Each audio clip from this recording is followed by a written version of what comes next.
جو ہے وہ استنجا کے احکام پڑھ رہے تھے، تو اس میں سے کچھ مسائل ہم نے پڑھے تھے۔ آج جو مسئلہ ہے وہ یہ ہے کہ پخانہ خارج ہونے کے مقام کو پانی کے بغیر کسی اور چیز سے پاک کیا جا سکتا ہے؟ پخانہ خارج ہونے کے مقام کو یعنی پانی کے علاوہ کسی اور چیز سے پاک کیا جا سکتا ہے، یہ سوال ہے۔ ٹھیک ہے، پخانہ خارج ہونے کے مقام کو پانی سے پاک کرنا ضروری نہیں۔ پخانہ خارج ہونے کے مقام کو پانی سے پاک کرنا ضروری نہیں، بلکہ پانی کے علاوہ کسی پاک چیز سے نجاست کو مکمل طور پر صاف کرنے سے پاک کیا جا سکتا ہے۔ ٹھیک ہے، پانی کے علاوہ کسی اور چیز سے مثالیں دیں گے کون کون سی چیزیں جو ہیں وہ اس کام کے لیے مددگار ثابت ہوتی ہیں۔ پہلے کیا ہے، سب سے پہلے ٹیشو پیپر جو ہوتا ہے، یعنی ٹیشو پیپر ہو، اس ٹیشو پیپر کے ذریعے آپ ایسی تسلی کریں کہ مقام پخانہ سے کوئی نجاست مقام پخانہ پر رہ نہیں گئی، ٹھیک ہے، پاک اور جو ہے وہ صاف ہو گئی ہے، تو مقام پخانہ کیا ہو جائے گا، پاک ہو جائے گا۔ کپڑے کے ذریعے بھی جو ہے وہ مقام پخانہ کو پاک کیا جا سکتا ہے۔ مٹی وغیرہ، مٹی سے بھی پاخانہ کے مقام کو پاک کیا جا سکتا ہے۔ یہ اس وقت ہے کہ جب پانی نہ ہو، پانی ہو تو پھر آپ ٹیشو ڈھونڈتے پھرے، مٹی ڈھونڈتے پھرے یا کپڑا ڈھونڈتے پھرے۔ پانی کی موجودگی میں یہ چیزیں ممنوع ہیں۔ اگر پانی موجود نہیں ہے، ڈھونڈنے سے بھی نہیں ملا، تو وہاں پہ جو ہے وہ آپ ان تین چیزوں سے جو بتائی گئی ہیں ان کے ذریعے مقام پخانہ کو پاک کر سکتے ہیں مجبوری کی صورت۔ ٹھیک ہے، اس کے لیے شرائط کی ہیں۔ پہلی شرط یہ ہے کہ اور ضروری ہے کہ ٹشو یا کپڑا وغیرہ گیلا نہ ہو۔ جس کے ذریعے آپ نے مقام پخانہ کو پاک کرنا ہے نا، وہ ٹشو اور کپڑا گیلا نہ ہو، اور پخانہ نے اپنے مقام سے عادت سے زیادہ تجاوز نہ کیا ہو، یعنی پخانہ جو ہے وہ اطراف کی جانب نہ لگا ہوا ہو، تھوڑی سی جگہ جو ہے وہ مثال کے طور پر وہ لگا ہوا ہو، یا خود اسے مقام پخانہ کے اوپر لگا ہوا ہو، اطراف میں نہ لگا ہو۔ مثال کے طور پر یہ مثال دینا کوئی کبھی نہیں ہے، مثال دے سکتے ہیں کہ کسی شخص کو جو ہے وہ کسی شخص کا پیٹ خراب ہے مثلا، تو اس کا پخانہ جو ہے وہ اطراف تک پہنچ جاتا ہے، ٹھیک ہے، تو اطراف تک اگر پہنچا ہوا ہو تو پھر ٹشو، کپڑا اور مٹی کام نہیں دے گی، پھر کیا کریں گے، پانی کے ذریعے ہی آپ اسے صاف کریں۔ مثلا یہ انہوں نے وہ مثال دے دی ہے، میں تو ڈر کے دے رہا تھا، انہوں نے کہا ہے کہ پیچس کی وجہ سے دیگر مقام پر پخانہ نہ ہو، ٹھیک ہے، پیچس کی وجہ سے دیگر مقام پر پخانہ نہ ہو، اس صورت میں کپڑا، مٹی اور ٹشو وغیرہ سے آپ اسے صاف و پاک کر سکتے ہیں۔ ٹھیک ہو گیا جی؟ اچھا، تیسری صورت یہ ہے کہ اور پخانہ کے علاوہ کسی اور نجاست مثلا خون یا پیشاب سے نجس بھی نہ ہوا ہو۔ پیشاب اور پخانے میں فرق ہے۔ پیشاب کہتے ہیں چھوٹے پیشاب کو، اور پخانہ کہتے ہیں بڑے پیشاب کو۔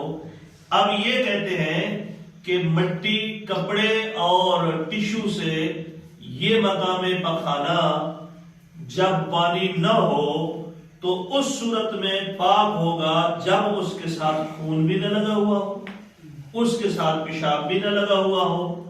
بواسیر کی وجہ سے مثلا خون آ جاتا ہے، وہ بھی ساتھ نہ ہو، اور پیشاب بھی ساتھ نہ لگا ہو، تو اس وقت یہ پاک ہوگا، وغیرہ پیشاب، خون لگا ہوا ہو، پیشاب لگا ہوا ہو، تو اس وقت یہ مٹی، ٹشو اور کپڑے سے پاک نہیں ہوگا۔ لیکن خاتون کا مقام پخانہ، عورت کا مقام پخانہ، کہتے ہیں خاتون کا مقام پخانہ اگر پیشاب سے نجس ہو جائے تو پھر بھی مقام پخانہ پانی کے علاوہ ٹشو پیپر وغیرہ سے صاف کرنے سے پاک ہو جائے گا۔ خاتون کی بات کر رہے ہیں، یہ تھوڑا سا سیکرٹ مسئلہ چلا جاتا ہے، اس کو ہم ڈسکس نہیں کرتے کہ خاتون کا جو ہے مقام پیشاب اور مقام پخانہ وہ قریب قریب ہوتا ہے، اتنا دور نہیں ہوتا. اس وجہ سے ایک مصلحت ہے کہ جس کی وجہ سے جو ہے وہ اگر خاتون کا چھوٹا پیشاب مقام پخانہ تک پہنچ جائے، لگ جائے، تو یہ جو ہے وہ ٹشو مٹی اور کپڑے سے پاک ہو جائے. ٹھیک ہو گیا جی؟ اچھا، آخری یہ صورت، اور اگر پخانہ کے مقام کو پانی سے پاک کرنا ہو تو ایک دفعہ دھونا کافی ہے، بشرط ہے کہ پخانہ کا ایک ذرہ بھی باقی نہ رہے. ٹھیک ہے، یعنی آپ یہ کہنا چاہتے ہیں کہ اگر مقام پخانہ کو آپ پانی سے پاک کر رہے ہیں تو ایک دفعہ ہی دھونا کافی ہے، بار بار دھونا ضروری نہیں ہے. یہ اس صورت میں ہے کہ جب آپ نے ایک دفعہ دھویا ہے تو کوئی ذرہ وغیرہ وہاں نہیں رہا، آپ کو یقین ہو گیا ہے، تو پھر انشاءاللہ یہ پاک ہے، وگرنہ جو ہے وہ نجس ہے. صلوات پڑھ لیں محمد و اہل بیت.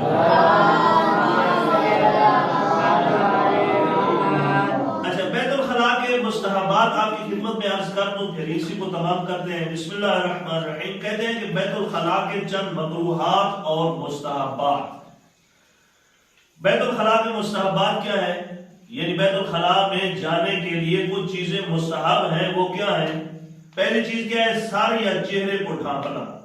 سر یا چہرے کو بیت الخلاء میں جاتے وقت ڈھانپنا مستحب ہے، اور اگر نہیں ڈھانپیں گے تو اس کا ریئیکٹ کیا ہے، اس کا نقصان کیا ہے؟ نہیں ڈھانپیں گے تو پیشاب کی جو راہ خبیثہ ہے، یعنی بدبو جو ہے وہ آپ کے ناک کے ذریعے یا آپ کے سر کے مسام کے ذریعے دماغ تک پہنچ جائے گی، اور دماغ تک پہنچنے کی صورت میں آپ کو نسیان ہو جائے گا. نسیان کہتے ہیں بھولنے کی مرض کو. ٹھیک ہے نا؟ اور یہ ادھر لکھا ہوا ہے کہ نسیان کہاں کہاں ہوتا ہے، کس کس چیز سے نسیان ہوتا ہے. تو نسیان ہونے کی جگہ جو ہے آپ کو یہ بھی ہے کہ سر کے اوپر کپڑا نہیں رکھیں گے، جائیں گے بیت الخلاء میں تو نسیان کی مرض ہوئے گی. آپ لہسن کھائیں گے تو نسیان کی مرض ہوگی. آپ بھیڑوں کے ریوڑ کے درمیان سے گزریں گے تو نسیان کی مرض ہوگی. دو عورتوں کے درمیان سے گزریں گے تو نسیان کی مرض ہوگی. یہ نسیان کی امراض جو ہے وہ پیشاب کھلے سر آپ بیٹھیں گے بیت الخلاء میں تو وہاں پر بھی نسیان کی مرض ہوگی. اچھا، داخل ہوتے وقت بایاں پاؤں، جب لیٹرین میں جانا ہے، بیت الخلاء میں داخل ہونا ہے تو داخل ہوتے وقت بایاں پاؤں یعنی کھبا پیر اندر رکھنا ہے. ٹھیک ہے، اور باہر نکلتے وقت دایاں پاؤں یعنی سجا پیر باہر رکھنا ہے، جس نے لیٹرین جو باہر رکھنا ہے. مرد کے لیے استبراء کرنا یہ بھی مستحب ہے. مرد کے لیے پیشاب جو ہے وہ کرنے، جب آپ بیت الخلاء میں جاتے ہیں تو استبراء کرنا مستحب ہے مرد کے لیے. تو استبراء کا طریقہ کار بھی عنقریب ہی آ رہا ہے کہ کیسے استبراء کیا جاتا ہے. پھر کہتے ہیں کہ بائیں پاؤں پر بدن کا بوجھ ڈالنا. جب آپ پاخانہ کرنا بیٹھتے ہیں نا تو وزن جسم کا جو ہے وہ بوجھ آپ بائیں پاؤں پر ڈال کے بیٹھا کریں. اس سے کیا فائدہ ہوتا ہے؟ حکمت کہتی ہے اور طب رضا کہتی ہے کہ جب آپ جو ہے وہ بائیں پاؤں کے اوپر زور دے کر بیٹھیں گے تو آپ کا جو ہے وہ پاخانہ سہولت کے ساتھ خارج ہو جائے گا. مطلب جلدی آپ جو ہے وہ فراغت حاصل کر لیں گے پیشاب اور پاخانہ سے. صلی اللہ علیہ محمد